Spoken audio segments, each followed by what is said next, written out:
128 pounds. That's what Matthias Brenner weighed on June 12, 1944, when he arrived at Camp Reynolds, Pennsylvania. 23 years old, German infantry, captured 14 months earlier at Kasserine Pass in Tunisia, processed through British detention in Casablanca, shipped across the Atlantic in the hold of a Liberty ship where the smell of vomit and diesel fuel had become indistinguishable from the taste of salt air.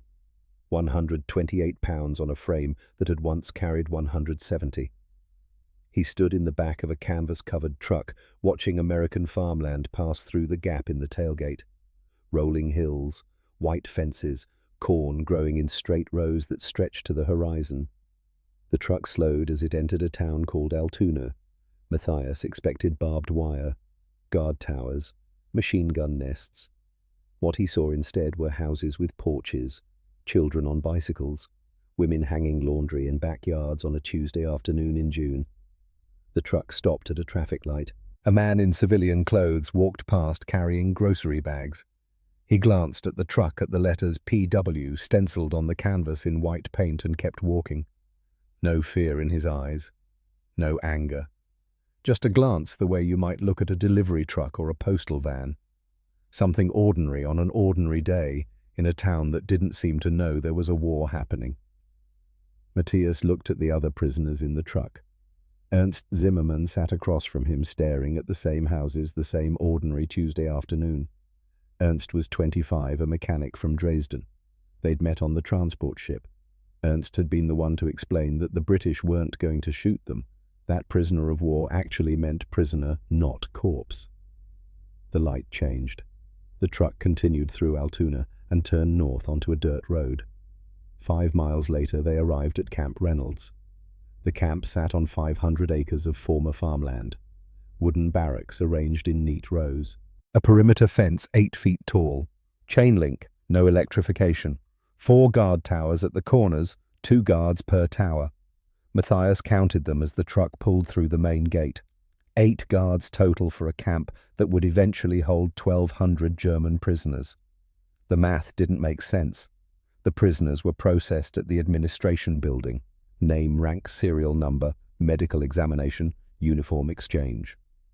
The German uniforms were collected and replaced with American work clothes dyed blue with the letters PW stenciled on the back in white paint.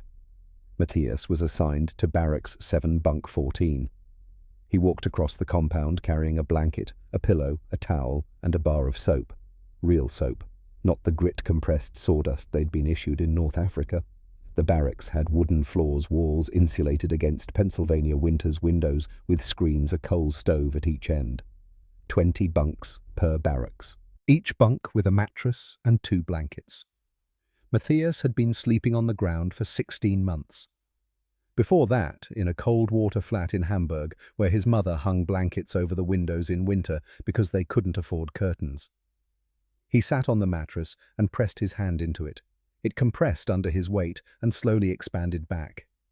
Real stuffing, not straw. Ernst took the bunk next to him. He was staring at the pillow like it might disappear. At 5:30 in the evening, a bell rang across the camp. Matthias followed the other prisoners to the mess hall. The building was larger than the barracks, with long tables and benches. The prisoners lined up at a serving counter. American soldiers in white aprons stood behind steam trays. Matthias moved through the line with a metal tray.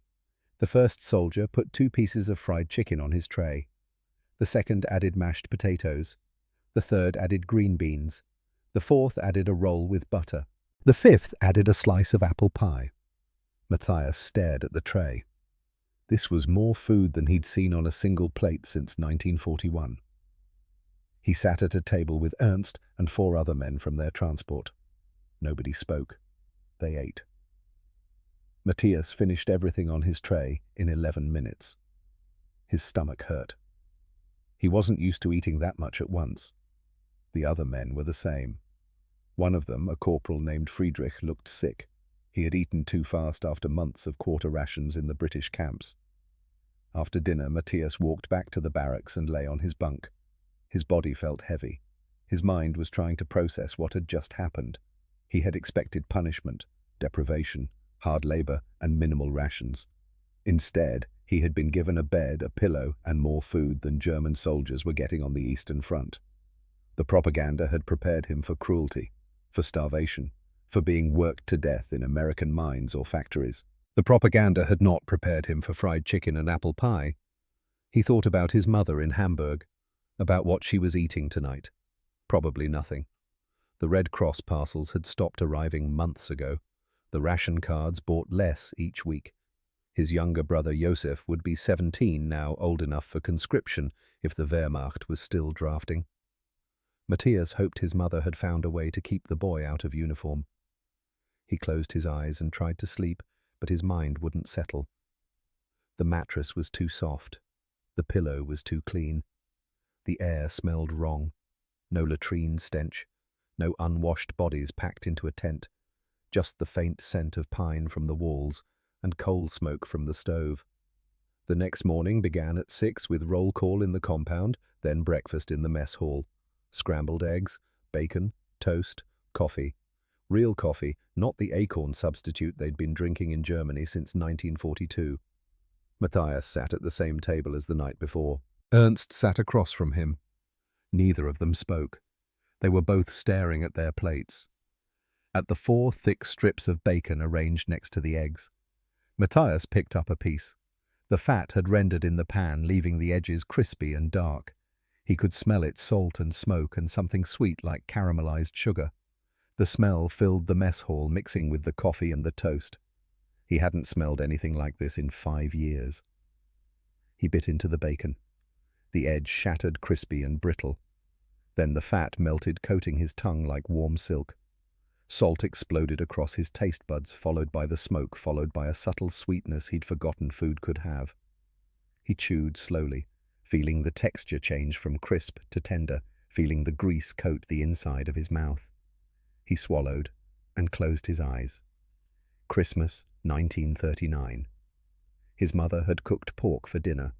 A small roast, expensive even then, but she'd saved for it. Matthias had been 18, home on leave from training. Josef had been 12. They'd sat at the table in the cold water flat, eating pork and potatoes and bread, and his mother had smiled because for one night they'd had enough. That was the last time he'd tasted pork. He opened his eyes and looked at the other 3 pieces of bacon on his plate. He picked up the second piece and ate it slowly, trying to memorize the taste, trying to hold on to it because he didn't know when he would eat bacon again. Maybe never. Maybe this was some kind of elaborate cruelty, giving them one good meal before the real punishment began. But the real punishment didn't come. He ate the 3rd piece, the 4th. He used his toast to soak up the bacon grease on the plate. He drank his coffee and tasted actual coffee beans, not burnt grain. Ernst was watching him. "You think they're going to do this every day?" Matthias didn't answer. He didn't know. After breakfast, the camp commandant addressed the new arrivals in the main yard. Colonel Davis, 48 years old, West Point graduate. He spoke through an interpreter, a German-speaking sergeant from Milwaukee. Davis explained the rules. Prisoners would work 6 days per week. Sunday was rest. Work assignments included agriculture, forestry, and light construction. Payment would be 80 cents per day in canteen scrip. The scrip could be used to purchase cigarettes, candy toiletries, and beer at the camp canteen. Beer. Matthias glanced at Ernst. Ernst's expression hadn't changed, but his eyes had. Davis continued. Prisoners who demonstrated good behavior would be designated as trustees. Trustees would have additional privileges, including supervised trips into town for work details. The camp had a library, a recreation hall, and athletic fields. Classes in English and mathematics would begin the following Monday. Any prisoner caught attempting escape would be confined to the stockade for 30 days. Davis finished his speech and left. The interpreter remained to answer questions. Nobody asked any. The prisoners were still processing the information. Trustees could go into town. There was beer in the canteen. There were classes. There were athletic fields. Work assignments began on June 14th. Matthias was assigned to a farm labor detail. 20 prisoners, 2 guards, 1 truck. They drove 15 miles south to a farm owned by a man named Robert Mitchell. Mitchell grew corn, soybeans, and alfalfa on 380 acres. His two sons were in the army, one in France, one in the Pacific. He needed help with the harvest. The truck stopped at the edge of a cornfield. The guards stayed with the truck. The prisoners walked into the field with Mitchell. He showed them what needed to be done. Cut the corn bundle, the stalks load the bundles onto wagons. The work was hard, but not as hard as digging trenches in Tunisia under British supervision. Mitchell provided water every 2 hours. At noon, his wife brought lunch: sandwiches, apples, lemonade. She set the food on a table near the truck and left without speaking. Matthias ate his sandwich and drank the lemonade. Cold, sweet and sour at the same time. He held the glass in his hand and tried to understand why the enemy was giving him lemonade. He watched Mitchell working alongside the prisoners. The man was 62 years old, and he was working faster than most of the Germans. At the end of the day, Mitchell paid each prisoner their 80 cents in scrip and thanked them in broken German. The truck drove back to Camp Reynolds. Matthias returned to his barracks, washed his face and hands at the communal sink, and went to dinner. Pork chops, mashed potatoes, carrots, bread, chocolate cake. He ate everything. His body was adjusting to the calories. He was no longer eating until his stomach hurt. He was eating until he was full, then stopping. It was a sensation he had almost forgotten. By the end of July, Matthias had gained 14 pounds. His uniform trousers no longer fit properly. The camp supply officer issued him a new pair 1 size larger. Ernst had gained even more weight. His face had filled out. You could see his eyes again, not just the hollow sockets. The other prisoners were experiencing the same transformation. Men who had arrived skeletal were developing muscle from the farm work and the steady diet. The camp doctor monitored their health and reported to Colonel Davis that the prisoners were in better physical condition than when they'd arrived. Some were in better condition than they'd been before the war. In late July, Matthias was designated a trustee. The camp sergeant called him to the administration building and explained what this meant. Matthias would be permitted to leave the camp daily for work assignments without direct supervision. He would be responsible for returning each evening by 6 o'clock. Failure to return would result in loss of trustee status and confinement.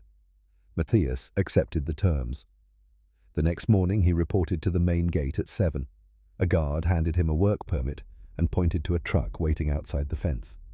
Matthias walked through the gate. No escort, no handcuffs, just a piece of paper stating he was authorized to work off-site. He stood outside the fence for a moment, looking back at the camp. The gate was open. The guard had already turned away. Matthias could run. He could disappear into the Pennsylvania countryside. He spoke enough English now to get by. He could hide. Maybe make it to a port, find a way back to Europe. Back to what Hamburg was being bombed daily. His mother was starving. Joseph was about to be conscripted into an army that was losing on 2 fronts. What was he going back to? He got in the truck. The truck drove him to a lumber mill 12 miles west of the camp. The mill employed 30 civilian workers and 6 German trustees. Matthias's job was to stack cut lumber for drying. The work was repetitive but not difficult.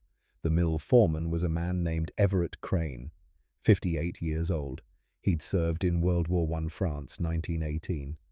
He knew what it was like to be far from home.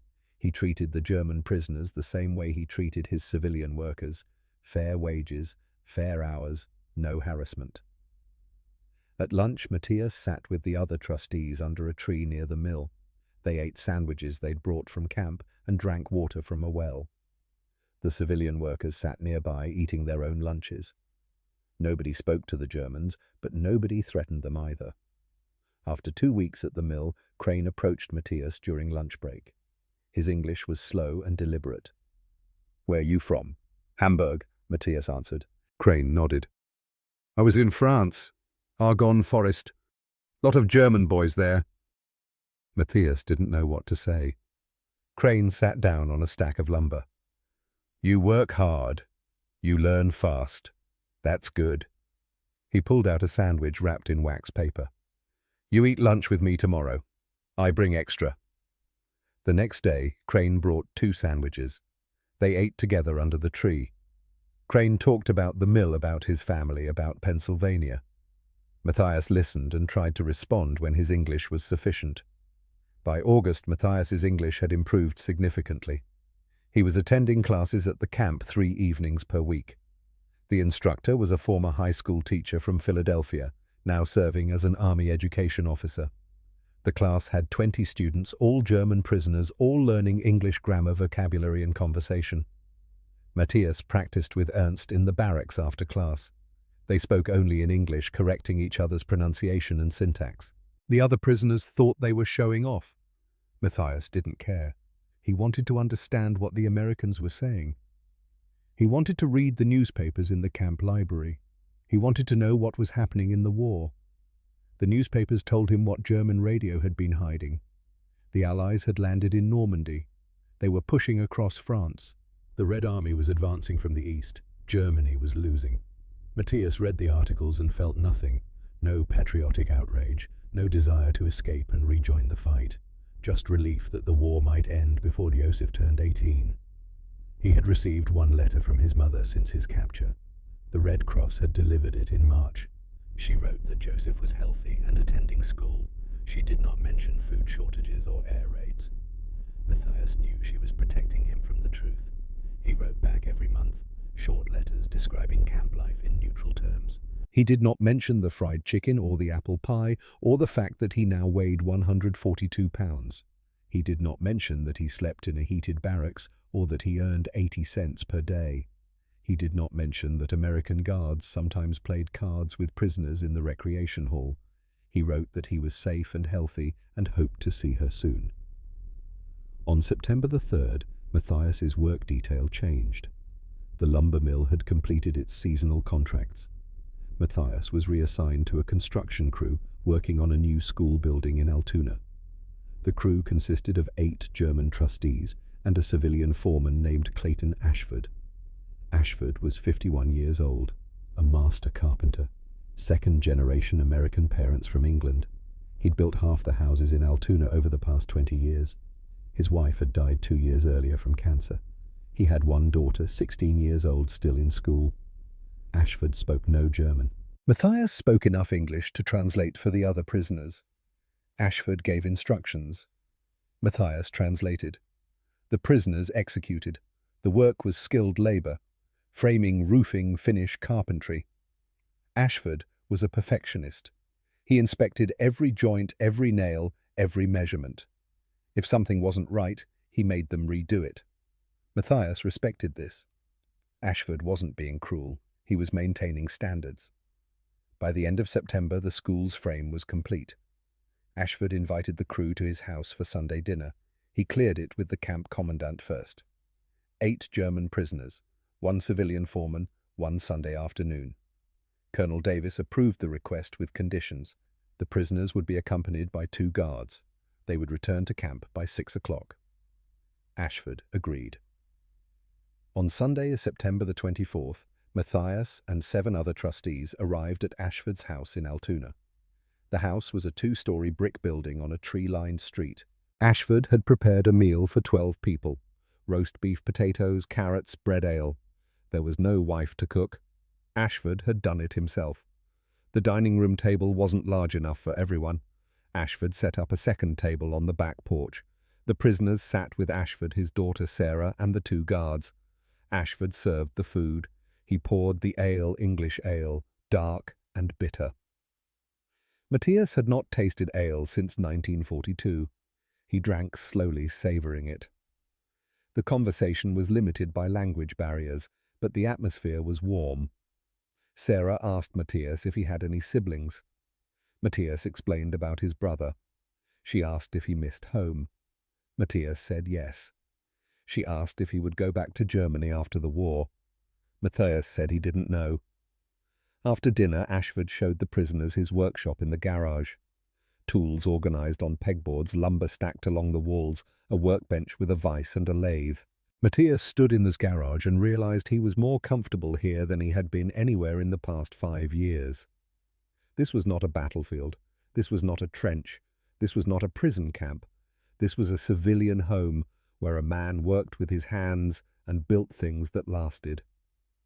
Matthias thought about what he would do after the war, if there was anything left in Hamburg, if his mother and brother had survived, if Germany itself still existed as a country. He thought about staying in America, not as a prisoner, but as an immigrant. The idea surprised him. He had been a loyal German soldier. He had believed in duty and service in defending his homeland. But his homeland had started a war it couldn't win and destroyed itself in the process. America had not destroyed itself. America had farms and factories and schools and families sitting down to Sunday dinner. America had won the war without burning its own cities to the ground. The guards escorted the prisoners back to Camp Reynolds at 5:30. Matthias returned to his barracks and lay on his bunk. Ernst asked how the dinner had been. Matthias said it was good. Ernst asked if Ashford had treated them well. Matthias said yes. Ernst said he had been invited to a similar dinner by the family who owned the farm where he worked. Ernst's English was better than Matthias's. He had been practicing longer. He asked Matthias if he planned to return to Germany after the war. Matthias said he hadn't decided. Ernst said he had decided. He was going to stay in America if they would let him. Matthias asked how that would work. Ernst explained that some prisoners had already applied for immigration status through the Red Cross. The American government was considering allowing certain POWs to remain in the United States after the war, particularly those with skills in agriculture or trades. Ernst was a trained mechanic. He believed he could find work. Matthias was a carpenter now, or at least becoming one under Ashford's instruction. Maybe that would be enough. By October, the prisoners at Camp Reynolds had settled into a routine that barely resembled imprisonment. Work 6 days, rest on Sunday. 3 meals per day, more food than most of them had eaten as civilians in Germany. Evening classes, recreational activities, access to a library stocked with books the Nazi government had banned. Matthias read Thomas Mann for the first time. He read American newspapers and learned that Berlin was being bombed daily. He read letters from his mother describing food shortages and blackouts and constant fear. He read these letters in a barracks with a coal stove and electric lights and 17 pounds of weight he hadn't carried a year ago. The contrast was impossible to ignore. The camp canteen sold beer twice per week. Prisoners received a ration of 2 bottles per month. Some prisoners pooled their rations, trading with each other, so that one man could drink 4 or 6 bottles at once, while the others abstained. Matthias didn't drink much. He saved his canteen scrip for cigarettes and chocolate. Ernst saved his scrip for nothing. He didn't smoke, didn't drink, didn't eat sweets. He was saving money in case the war ended, and he needed funds to start a new life. Every Sunday morning, the camp served what the kitchen staff called the Sunday special. 6 pieces of bacon, scrambled eggs, hash browns, toast with butter and jam, real coffee, strong and black. Matthias sat in the mess hall on the first Sunday of October, staring at his plate. Ernst sat across from him with his own plate equally full. The smell of bacon filled the room, salt and smoke and rendered fat mixing with the coffee and the toast. 6 pieces of bacon, more pork than his mother had eaten in a year. Matthias picked up the first piece. He bit into it without tasting. Salt, smoke, guilt. He chewed, mechanically swallowed, reached for the second piece. Every bite was a betrayal. Every swallow was survival. He looked at Ernst across the table. Ernst was eating slowly, deliberately, making each piece last. "You think about home when you eat this?" Matthias asked in English. They spoke English now, even to each other. Practice. Ernst paused, fork halfway to his mouth. "Every meal. Does it make you feel guilty?" "Yes." "Does that stop you from eating it?" Ernst put the fork in his mouth, chewed, swallowed. "No." Matthias picked up his third piece of bacon. He thought about his mother in the cold water flat in Hamburg, about Joseph, now 17, probably being measured for a uniform, about the life he'd left behind, about the propaganda that had taught him Americans were cruel and weak, about how wrong that propaganda had been. This wasn't punishment. This was something worse. This was proof that Germany had lied about everything. America wasn't weak. America was so strong, so wealthy, so abundant that they could feed their prisoners better than Germany fed its soldiers. He finished the bacon, all 6 pieces. He ate his eggs and hash browns. He used his toast to soak up the grease. He drank his coffee and felt full, genuinely full for the first time in 6 years, and he hated himself for it. In early November, Matthias was transferred from the school construction project to Ashford's personal workshop. The school was finished. Ashford had other contracts, kitchen renovations, custom furniture, repair work for wealthy families in Altoona. He requested Matthias specifically. Colonel Davis approved. Matthias worked alone with Ashford 6 days a week. The workshop was attached to Ashford's garage, a large space with good light and better tools than most professional shops in Germany. Ashford taught him advanced joinery, mortise and tenon, dovetail, finger joints, techniques that required precision and patience. Matthias practiced on scrap lumber in the evenings. His hands remembered the motions. His mind appreciated the precision. This was craftsmanship, not destruction, building, not killing. He thought about his brother Josef. The boy would be 17 now, old enough for conscription. Matthias hoped his mother's sister had taken Josef to the countryside, away from Hamburg, away from the draft officers. He hoped the boy was safe. He wrote to Josef in November. He explained that their mother was well a lie, but a necessary one. He explained that he was a prisoner in America and that he was being treated fairly. He said he would try to return to Germany after the war, but he didn't know when that would be. He said he hoped Josef was staying out of trouble. He mailed the letter and wondered if it would ever arrive. The days grew shorter. The Pennsylvania winter arrived in December with snow and temperatures that dropped below freezing. The barracks were heated with coal stoves. The prisoners received additional blankets. Matthias had never been warm in winter before. Not in Hamburg, not in the trenches, not in the British detention camps. But here in an American prisoner of war camp, he slept under 2 wool blankets in a heated room and woke without frost on his breath.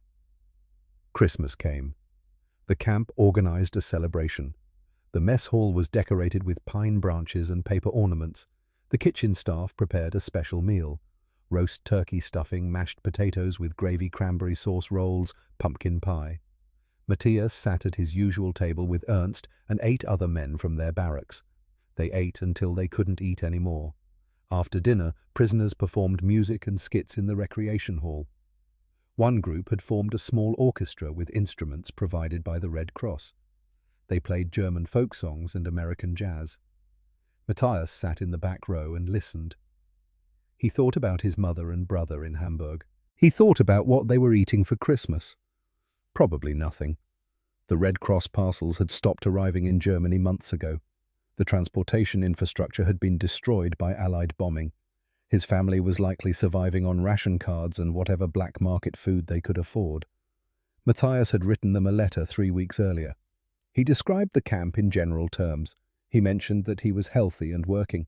He did not mention the turkey dinner, or the Christmas celebration, or the fact that he now weighed 159 pounds. He did not mention that he was considering staying in America after the war. He didn't know how to explain that to his mother. The new year arrived. 1945. The prisoners listened to news on the radio in the recreation hall. The Battle of the Bulge, the Red Army crossing into Germany from the east, the Allied advance in the west. Everyone knew the war was ending. The only question was when. Matthias continued working for Ashford. The work became more complex. Ashford was teaching him furniture making, how to build a table that would last 100 years, how to join wood so perfectly that the seams were invisible, how to sand and finish so that the grain showed through like a photograph. In February, Ashford gave Matthias a project: build a bookshelf for Sarah's bedroom, design it himself, choose the wood, make all the decisions. Ashford would supervise but not interfere. Matthias spent 2 weeks on the bookshelf. He chose oak, drew the plans, cut each piece precisely, joined them with dovetails, sanded for hours until the surface was smooth as glass, applied 3 coats of finish. When he presented it to Ashford, the older man examined every joint, every surface, every corner. Then he nodded. "This is good work, Matthias, Professional quality. You're not an apprentice anymore. You're a carpenter. Matthias felt something in his chest that might have been pride. He'd built something, something that would last, something that wasn't about death or war or destruction. March arrived, then April, then May. On May 8, 1945, Germany surrendered. The camp commandant made the announcement at morning roll call. The war in Europe was over. Germany had surrendered unconditionally. The prisoners stood in formation and listened. Some men cried. Some men looked relieved. Some men looked lost. Matthias felt nothing. His war had ended at Kasserine Pass in 1943. Everything since then had been waiting. Now the waiting had a direction. Repatriation. Going home. Back to Germany. Back to what Colonel Davis explained, that prisoners would be returned to Germany in stages beginning in late 1945 and continuing through 1946. Priority would be given to wounded prisoners and those with families waiting. Matthias qualified under neither category.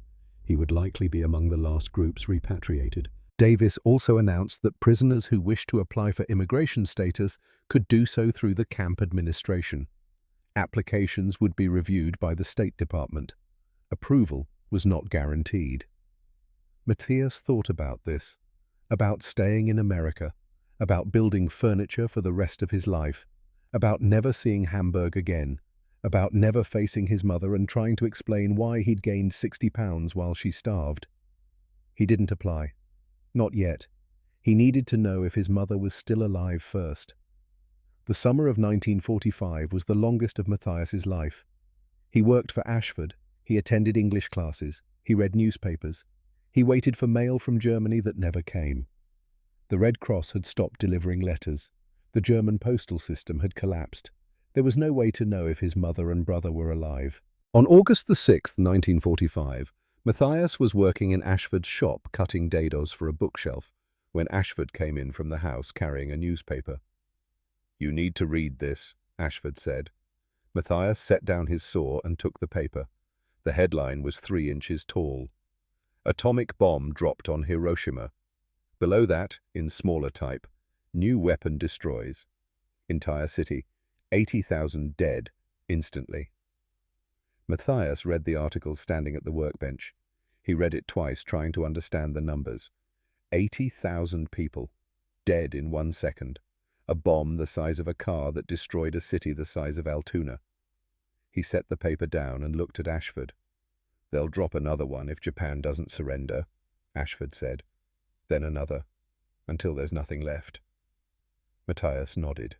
He understood. This was how wars ended now. Not with soldiers fighting soldiers, with entire cities erased in an instant. That evening he sat in the camp library with Ernst reading more newspapers. Every paper had the same story, the same number. 80,000 dead. Some papers called it a miracle weapon. Others called it a necessary evil. All of them agreed it would end the war. "They killed 80,000 civilians in 1 second, Matthias said in English, "and they feed us bacon every Sunday morning." Ernst looked up from his own paper. "You don't understand." "Understand what?" "That's how they win, not with guns, by proving that life here is better." Matthias stared at him. Ernst folded his newspaper and leaned back in his chair. "The propaganda didn't lie about Americans being cruel," Ernst said. "It lied by hiding the truth. America is so rich, so powerful, that they can afford to feed prisoners better than Germany feeds its soldiers. They don't need to starve us. They don't need to beat us. They just need to show us what life could be like if we stopped fighting. And it works. You're still here, aren't you? You could have run 100 times. You haven't." Matthias didn't answer. Ernst was right. He'd had opportunities to escape. Gates left unguarded. Work details in remote locations. Moments when he could have disappeared into the Pennsylvania countryside. He'd never tried, not once. Because where would he go? 3 weeks later, on September the 15th, 1945, Matthias received a letter from the Red Cross. He recognized his mother's handwriting on the envelope. The letter had been written in July, before the surrender, before the end. He sat on his bunk and opened it carefully. The paper was thin, rationed stock. The ink was faded. Matthias, my dear son, I received your letter from May. I am so glad to know you are safe and well. Please do not worry about us. We have enough to eat. A lie. Matthias knew it was a lie. Nobody in Hamburg had enough to eat in July 1945. Your brother Josef will be 18 next month. I pray every day they will not draft him. He is a good boy, smart, and he wants to study engineering after the war. I hope you will see him again someday. Wherever you are, whatever you are doing, please try to live well. I am proud of you. You are my son, and I love you. Mutti. The letter was dated July 20th, 1945. Matthias folded it carefully and placed it in his footlocker beneath his spare uniform and his photographs. He sat on his bunk for 20 minutes, staring at the wall. Ernst came in from work detail and saw him sitting there. You all right? Matthias didn't answer immediately. Then he said in German, Meine Mutter ist tot. My mother is dead. Ernst sat down on his own bunk. How do you know? This letter, from July. The Red Cross just delivered it. If she was alive, there would have been another letter by now. Maybe she's dead, Ernst. Hamburg was bombed all through November last year. She's dead. Ernst was quiet for a moment. Then he said, I'm sorry. Matthias nodded. He felt hollow. Not sad exactly, not angry, just empty.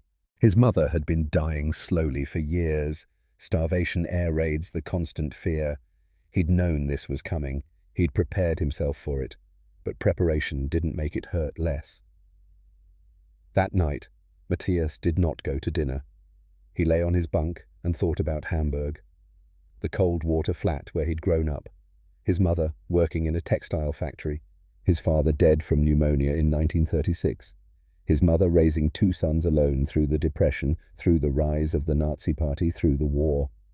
She had survived all of that, only to die in an air raid launched by the same country that was now feeding her son 3 meals a day. Matthias understood the logic of war.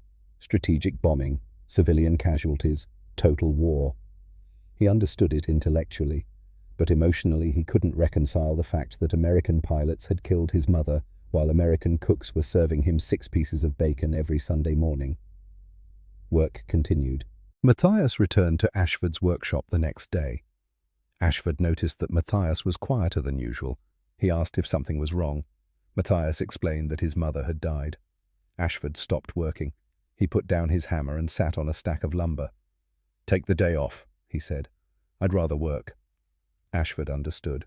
They worked until 5 o'clock without speaking much. At the end of the day, Ashford drove Matthias back to camp in his personal truck instead of waiting for the work detail transport. My wife died 3 years ago, Ashford said as they pulled up to the camp gate. Cancer. It never stops hurting, but the pain becomes manageable. Thank you, Matthias said. Ashford drove away. Matthias walked through the camp gate and went to the mess hall. He ate dinner mechanically. Roast chicken, mashed potatoes, green beans. He tasted nothing.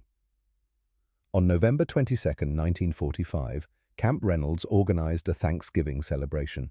It was the first Thanksgiving after VE Day, the first holiday with the war in Europe officially over. The kitchen staff prepared a special meal. Turkey, 12 pounds per bird. Stuffing, mashed potatoes with gravy, cranberry sauce, rolls, pumpkin pie. Matthias sat in the mess hall at his usual table. Ernst sat across from him. The servers loaded their plates with food. Turkey dark meat and white, stuffing rich with sage and butter, potatoes whipped smooth with cream, cranberry sauce tart and sweet. The smell filled the mess hall, roasted meat and herbs and baked bread. Matthias looked at his plate and thought about last November. November 1944. His mother had died sometime that month. He didn't know the exact date. Sometime between November 1st and November 30th, while Matthias was sitting in this same mess hall eating turkey and stuffing and pie, his mother had died in Hamburg.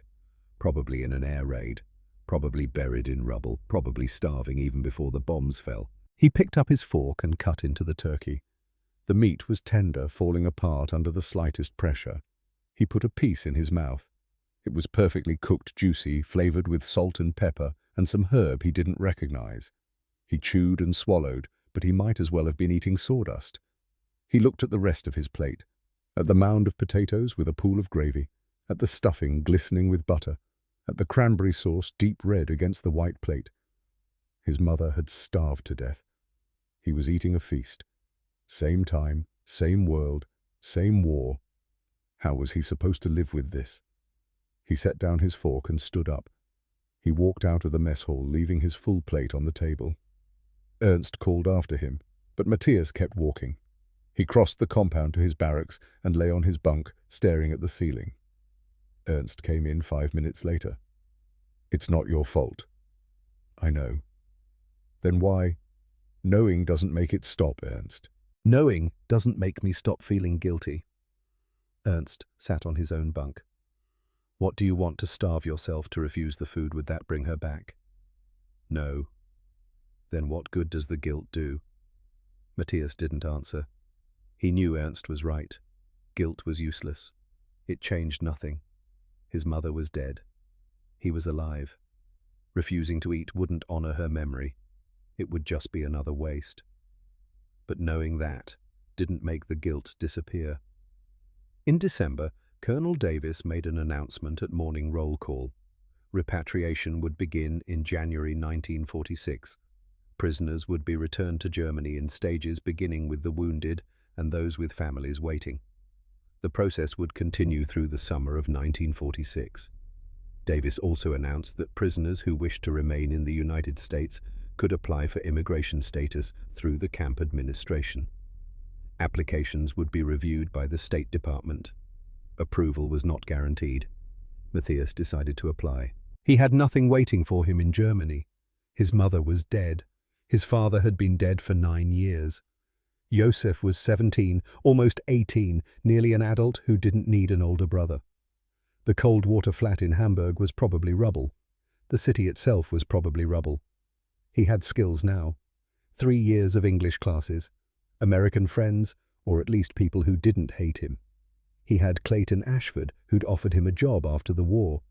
He had a trade, a craft, something he could build a life around. He filled out the application forms and submitted them in late December. Ernst submitted his application the same day. They sat together in the barracks that evening, not speaking, both thinking about what it meant to apply for permission to stay in the country that had imprisoned them. "You think they'll approve it?" Ernst asked. "I don't know." "What will you do if they say no?" Matthias thought about it. "Go back to Germany. Try to find Josef. Try to rebuild." "And if they say yes?" "Stay, work, send money to Josef, build something here." Ernst nodded. "Same." That night, Matthias pulled a sheet of paper from his footlocker and began writing a letter to Josef. He wrote for an hour, filling 3 pages with small, careful handwriting. "Josef, my dear brother, by the time you read this letter, many years may have passed. Our mother has died. I am staying in America. I cannot come home, not because I hate Germany, not because I love America, but because I do not know how to live with the guilt. They fed me while our mother starved to death. I ate bacon and chicken and turkey while she scraped by on ration cards and hope. I gained 60 pounds while she wasted away. I slept in a warm bed while she froze in the rubble of Hamburg. How can I come back and look you in the eye? How can I explain that I was full while she was hungry, that every meal I ate was a meal she didn't have? I will send you money. I will help you however I can. I will write to you and ask about your life. But I cannot face you. I cannot come home.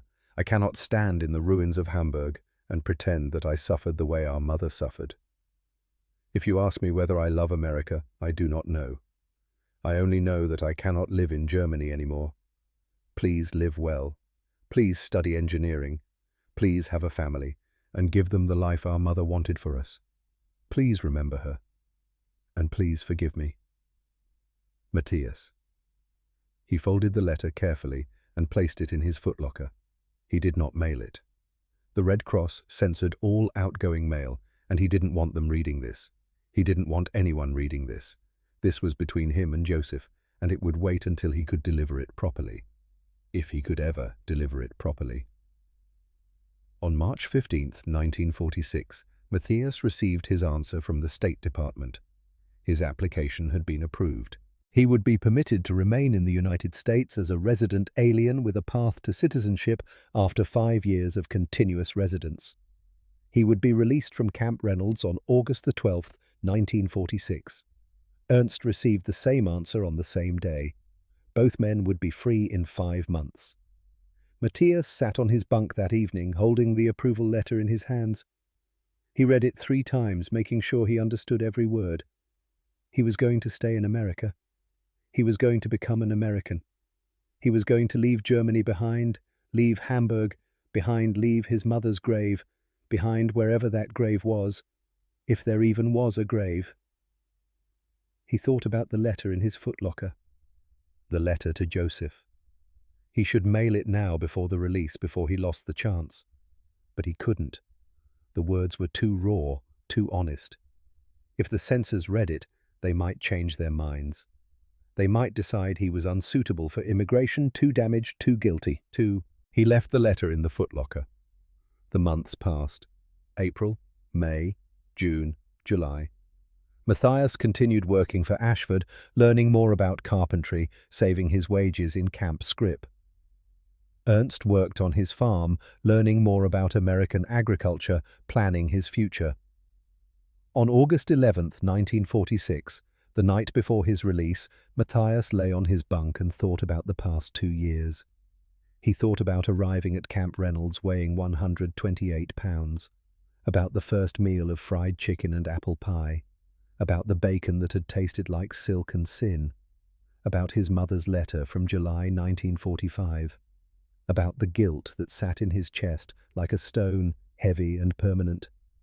Tomorrow he would walk out of Camp Reynolds as a free man. He would begin a new life in Pennsylvania. He would work for Clayton Ashford, earn American wages, send money to Joseph, build something with his hands. But he would never be free of the guilt. He would never forget that he had survived because America had fed him while his mother starved. He would carry that weight for the rest of his life. He closed his eyes and tried to sleep, but sleep didn't come easily.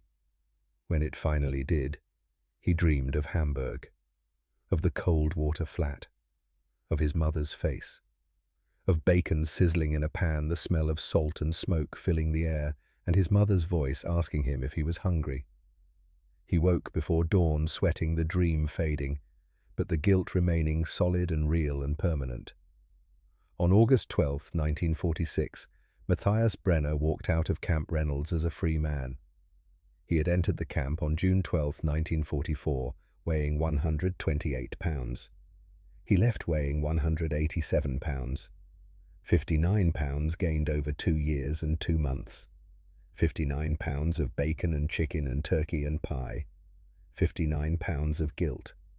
He wore civilian clothes purchased from the camp canteen with his saved wages. Grey trousers, white shirt, brown work boots, a canvas jacket against the August morning chill. Everything he owned fit in a single duffel bag.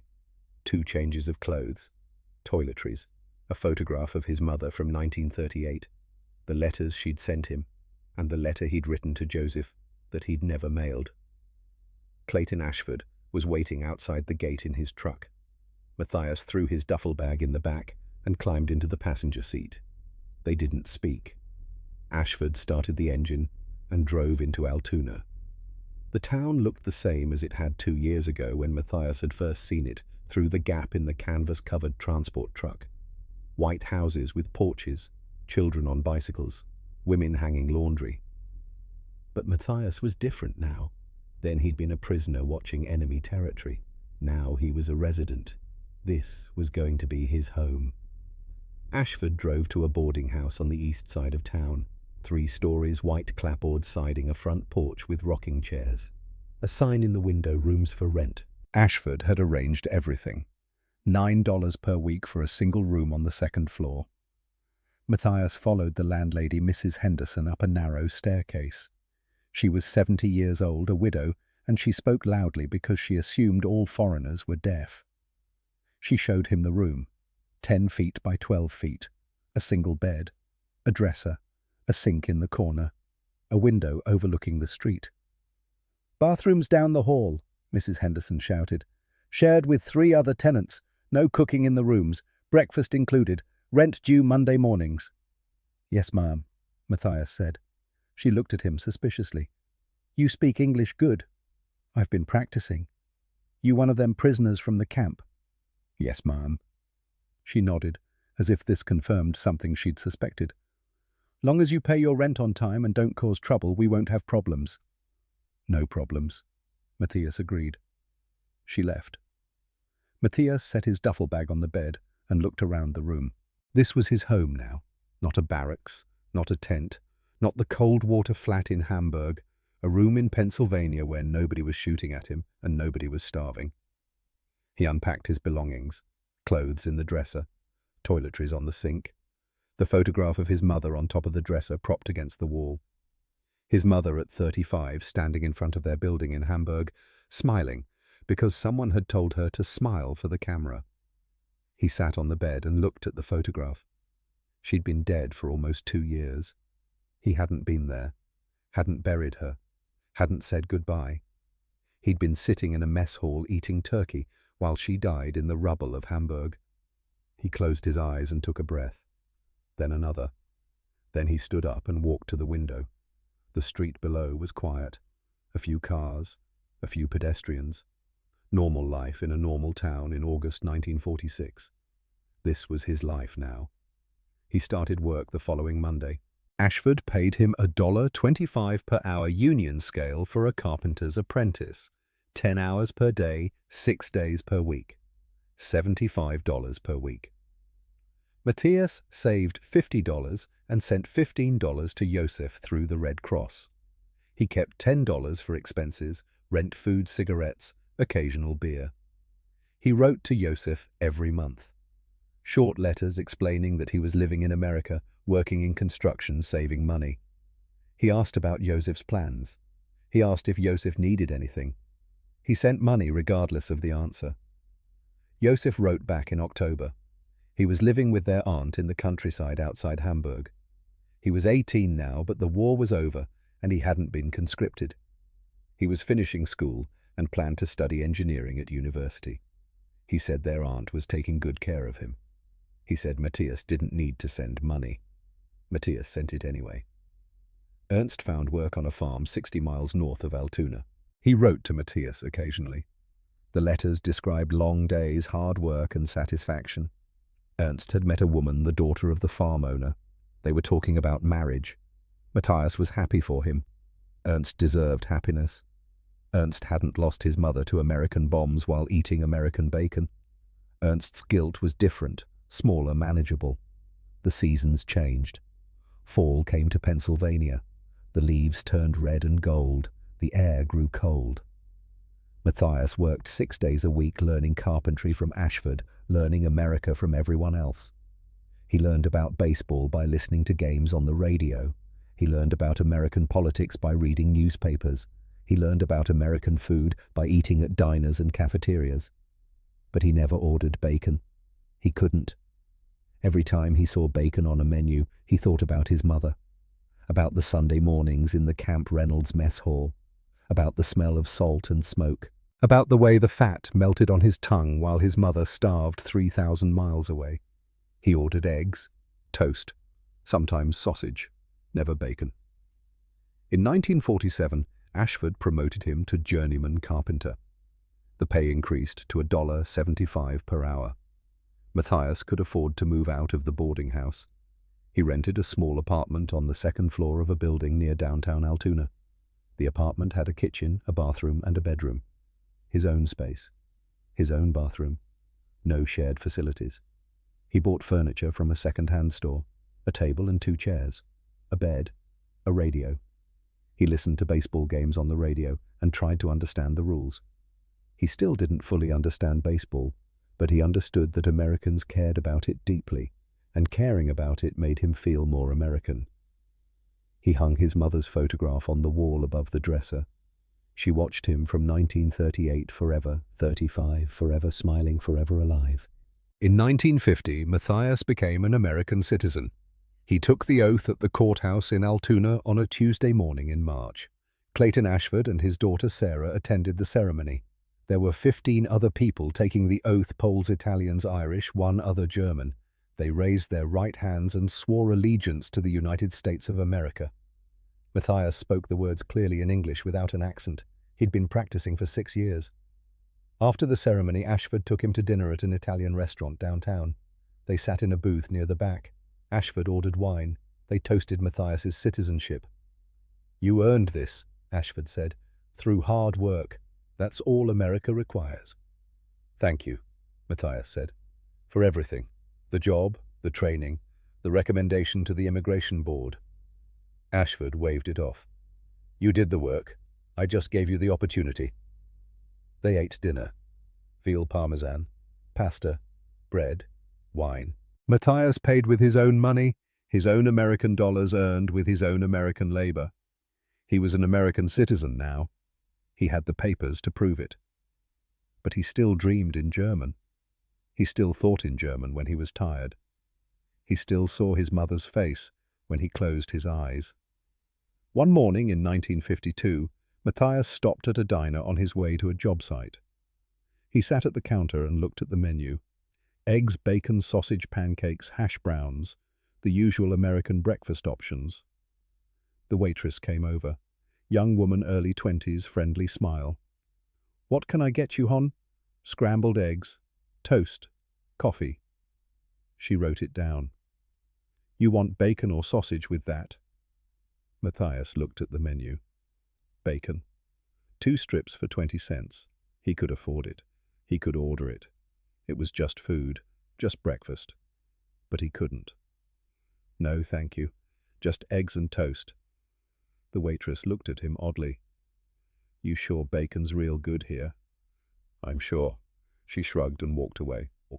Matthias sat at the counter and waited for his food. When it arrived, he ate mechanically. The eggs were fine, the toast was fine, but he kept looking at the other customers. The man 2 seats down was eating bacon. The couple in the booth by the window both had bacon on their plates. The smell filled the diner, salt and smoke and rendered fat, the same smell from the Camp Reynolds mess hall, the same smell that had filled his mouth and made him feel full and guilty at the same time. He finished his eggs quickly and left. He never went back to that diner. Matthias worked for Ashford until 1955, when Ashford died of a heart attack at age 63. The funeral was small. Family, a few friends, some of the men Ashford had worked with over the years. Matthias attended and stood in the back listening to the eulogies, thinking about the man who had given him a trade and a future. After the funeral, Sarah Ashford approached him. She was 27 now, married with a baby on the way. "My father thought of you like a son," she said. "Did you know that—" Matthias shook his head. "He did. He told me once that you reminded him of what he'd been like at your age. Quiet, hard-working, good with your hands. He was proud of you." Matthias didn't know what to say. "I owe him everything." "No," Sarah said. "You earned everything. He just gave you the opportunity. That's what he always said." She handed him an envelope. "This is for you, from his will." Matthias opened it later back in his apartment. Inside was a check for $500 and a note in Ashford's handwriting. "Use this to start your own business. You're ready. Clayton." In 1956, Matthias opened Brenner Construction. Residential remodeling, kitchen renovations, bathroom additions, custom carpentry. The business was small, just Matthias and 2 employees, but it was profitable. Matthias lived modestly. He didn't need much, a small apartment. Simple food, occasional beer. He sent money to Joseph every year until Joseph finished university and found work as a mechanical engineer in Munich. After that, Joseph sent money back, which Matthias refused. Joseph had his own family to support now, a wife, 2 children. He didn't need his older brother's charity. Matthias never married. People asked him about it sometimes. Customers, fellow tradesmen, Mrs. Henderson from the boarding house, who he still visited occasionally. He always gave the same answer: he'd never found the right woman. This was a lie. The truth was that he couldn't imagine sharing his life with someone, couldn't imagine explaining his guilt, couldn't imagine sitting across the breakfast table from a wife while he refused to eat bacon, and she asked him why. Some weights were meant to be carried alone. In 1968, Matthias was working on a kitchen renovation for a family in the suburbs. The Daltons. Husband, wife, 3 kids. Nice people. They invited him to stay for lunch when the job was almost finished. Matthias accepted. It would have been rude to refuse. Mrs. Dalton made breakfast for lunch: pancakes, eggs, hash browns, and bacon. She set a plate in front of Matthias. 2 pancakes, scrambled eggs, 3 strips of bacon. The bacon was thick-cut, crispy at the edges, the fat glistening in the kitchen light. Matthias looked at it. Everyone else was eating. Mr. Dalton, Mrs. Dalton, the 3 kids ages 8, 10, and 12. They were all eating bacon. It was just food, just breakfast. Normal, American. He picked up a piece. He bit into it. The edge shattered. The fat melted. Salt and smoke and sweetness. The same taste from Camp Reynolds. The same taste from 24 years ago. The same guilt. He chewed, swallowed, ate the second piece, the third. He finished his entire plate because it would have been rude not to. He smiled and thanked Mrs. Dalton. He told her it was delicious. Then he left. He drove home and vomited in his apartment bathroom. He stayed there for an hour, sitting on the floor, his back against the wall, tasting bile and bacon and guilt. He never ate bacon again. In June 1975, Matthias received a phone call at his apartment. An overseas call, expensive, crackling with static. The operator said, "Go ahead, caller." "Matthias." The voice was older, rougher, but recognizable. "Joseph. Joseph, is everything all right?" "Everything is fine. I wanted to hear your voice. It's been 30 years. 30 years. Matthias did the math.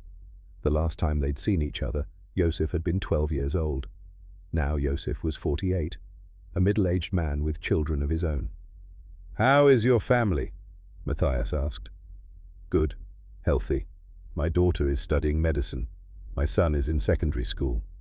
A pause. "Matthias, I want to visit you. Come to America. See where you live." Matthias felt something tighten in his chest. "That's not necessary." "I know it's not necessary. I want to. I've wanted to for years. The trip is expensive. I can afford it. Please, Matthias, let me come." Matthias closed his eyes. He thought about Joseph arriving in Altoona, walking into his small apartment, seeing how little Matthias owned, asking questions. "Why didn't you come back? Why didn't you visit? Why did you abandon us? I'm not the brother you remember, Joseph. I'm American now." Silence on the line. Then Joseph said quietly, "Are you happy?" "I don't know. I'm alive. That's something." "That's not an answer. It's the only answer I have." More silence. Then Joseph said, "All right, I understand. But if you change your mind, I won't. Goodbye, Matthias." "Goodbye, Joseph." The line went dead. Matthias hung up the phone and sat in his apartment for an hour, staring at his mother's photograph on the wall. She looked back at him forever. 35, forever frozen in 1938, before the war, before the starvation, before the bombs. He'd made his choice 30 years ago. He couldn't go back now. In 1982, at age 61, Matthias retired. He sold Brenner Construction to one of his employees and moved to a small house outside Altoona. The house had 2 bedrooms, 1 bathroom, a kitchen, and a garage. Matthias converted the garage into a workshop. Pegboard on the walls for tools, a workbench with a vise, lumber stacked along one wall. Everything organized, everything clean, everything ready. He spent his retirement building furniture, tables, chairs, cabinets, anything that required precise joinery. He donated most of it to churches and schools. He didn't need the money. His pension and savings were enough. He just needed to work with his hands, needed to build things, needed to create something that would last. The work kept him busy. The work kept him from thinking too much about Hamburg, about his mother, about the bacon. But at night alone in the small house, the memories came anyway. He kept his footlocker from Camp Reynolds in the bedroom closet. Inside were his old PW uniform, his mother's photograph from 1938, her letters, and the letter he'd written to Joseph in December 1945. The letter he'd never mailed. He took it out sometimes, unfolded it, read the 3 pages of careful handwriting, the confession of guilt, the explanation of why he couldn't come home, the plea for forgiveness. 37 years later, the words still felt true.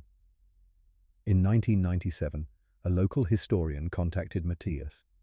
The historian was writing a book about German prisoners of war in Pennsylvania during World War II. He wanted to interview Matthias about his experiences at Camp Reynolds. Matthias agreed. The interview lasted 3 hours. They sat in Matthias's living room drinking coffee while the historian asked questions and took notes. Matthias described the food at Camp Reynolds, the work assignments, the English classes, the relative freedom. He described Clayton Ashford and the Sunday dinners. He described the decision to stay in America. The historian asked, "Did you ever feel guilty about living well while Germans were starving?" "Yes," Matthias said. "Every day. Still do." "But you didn't choose to be captured." "No, but I chose to eat the food they gave me. I chose to gain weight. I chose to live while my mother died." "That's not a fair assessment of the situation." "Fair or not, it's how I feel." The historian wrote this down. Then he asked, "Do you consider yourself German or American?" Matthias thought about it. "Both. I was born German. I became American. Neither identity erases the other. I speak English with an American accent. I dream in German. I vote in American elections. I think about Hamburg every day. I'm both and I'm neither. I'm something in between." The historian nodded. "One last question. If you could go back and make a different choice, refuse the food, refuse to work, try to escape, would you?" "No."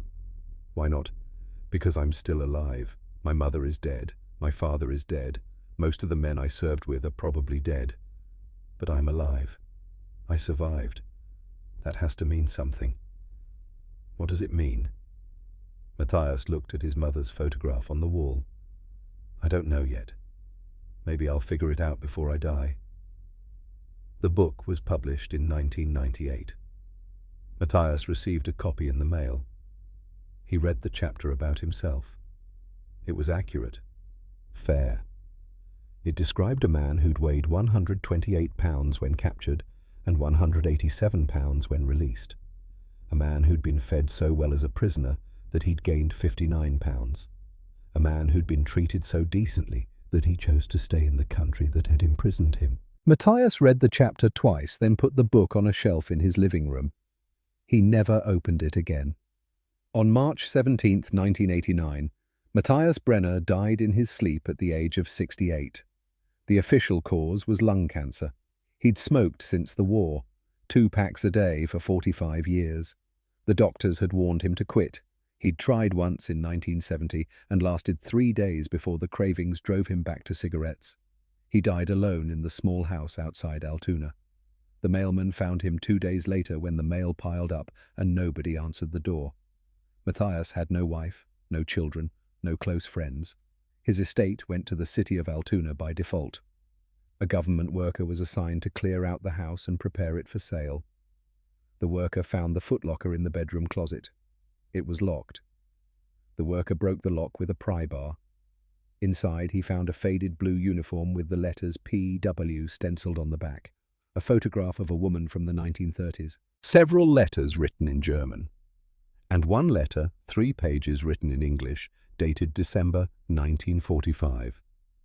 The worker couldn't read German, but he could read English. He unfolded the letter and read, "Joseph, my dear brother. By the time you read this letter, many years may have passed. Our mother has died. I am staying in America. I cannot come home. Not because I hate Germany, Not because I love America, but because I do not know how to live with the guilt. They fed me while our mother starved to death. I ate bacon and chicken and turkey while she scraped by on ration cards and hope. I gained 60 pounds while she wasted away. I slept in a warm bed while she froze in the rubble of Hamburg. How can I come back and look you in the eye? How can I explain that I was full while she was hungry, that every meal I ate was a meal she didn't have? I will send you money. I will help you however I can. I will write to you and ask about your life. But I cannot face you. I cannot come home. I cannot stand in the ruins of Hamburg and pretend that I suffered the way our mother suffered. If you ask me whether I love America, I do not know. I only know that I cannot live in Germany anymore. Please live well. Please study engineering. Please have a family and give them the life our mother wanted for us. Please remember her. And please forgive me. Matthias. The worker read the letter twice. Then he looked in the footlocker for an address, some way to contact this Josef. He found an envelope with German stamps postmarked Munich, dated 1975. A return address. The city of Altona sent a package to Josef Brenner in Munich. The package contained the letter, the photograph of his mother, and the PW uniform. A note explained that Matthias Brenner had passed away, and these items had been found among his effects. Josef Brenner was 62 years old when he received the package. He sat at his kitchen table in Munich and opened it. His wife Helga asked what it was. Josef didn't answer. He took out the photograph first. His mother. He'd been 12 the last time he'd seen her. 17 when she died. He was 62 now, and seeing her face again made him feel like a child. Then he unfolded the letter. He read it slowly in English, translating some phrases into German for Helga. When he finished, he set the letter down on the table and stared at it for a long time. "He never sent it," Helga said. "No. He kept it for 44 years. Yes. Why?" Josef thought about this. About his brother writing this letter in a prisoner of war camp in 1945. About Matthias folding it carefully and placing it in his footlocker. About carrying that footlocker through 6 decades of life. Moving from Camp Reynolds to the boarding house. From the boarding house to the apartment. From the apartment to the small house. Always keeping the letter. Never mailing it. Never throwing it away. "Because he couldn't," Josef said finally. "He couldn't send it because then he'd have to face my response. And he couldn't throw it away because it was his confession." Helga picked up the photograph.